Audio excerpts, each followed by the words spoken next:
जंगल के एक कोने में एक बहुत ही बहादुर और ताकतवर शेर रहता था, जिसका नाम था शेरा। शेरा की दहाड़ सुनकर भेड़िए दूर से ही भाग जाते थे।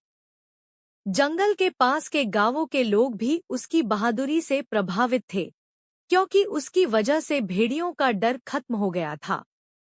लेकिन शेरा की एक परेशानी थी, उसे बहुत ज्यादा भूख लगती थी। वो दिन भर जंगल में शिकार करता और कभी-कभी गांव के पालतू जानवरों को भी खा जाता।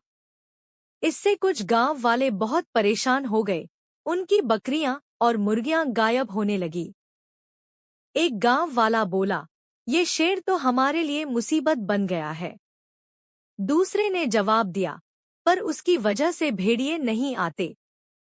तीसरा बोला, लेकिन अगर ऐसा ही चलता रहा तो हम खुद भूखे मर जाएंगे। धीरे धीरे गांव दो हिस्सों में बंट गया। कुछ लोग शेरा के पक्ष में थे और कुछ उसके खिलाफ हो गए। जो लोग परेशान थे, उन्होंने मिलकर एक योजना बनाई। उन्होंने गांव में एक मुहिम चलाई और लोगों को समझाया कि शेरा अब खतरा बन चुका है। आखिरकार एक दिन उन्होंने शेरा के लिए जहर मिला हुआ मांस जंगल में रख दिया। शेरा ने वो मांस खा लिया और उसी रात वो हमेशा के लिए सो गया।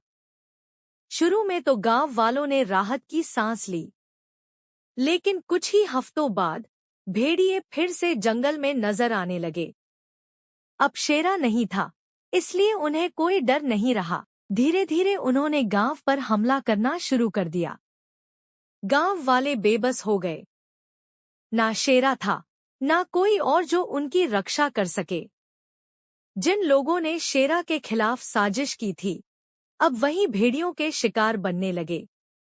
कहानी से सीख, मॉरल ऑफ द स्टोरी, जो आपकी रक्षा करता है, उसकी कमजोरियों के बावजूद उसकी कद्र करो, क्योंकि जब वो चला जाता है, तब सिर्फ उसकी कमी नहीं, बल्कि उसका नुकसान भी भुगतना पड़ता है।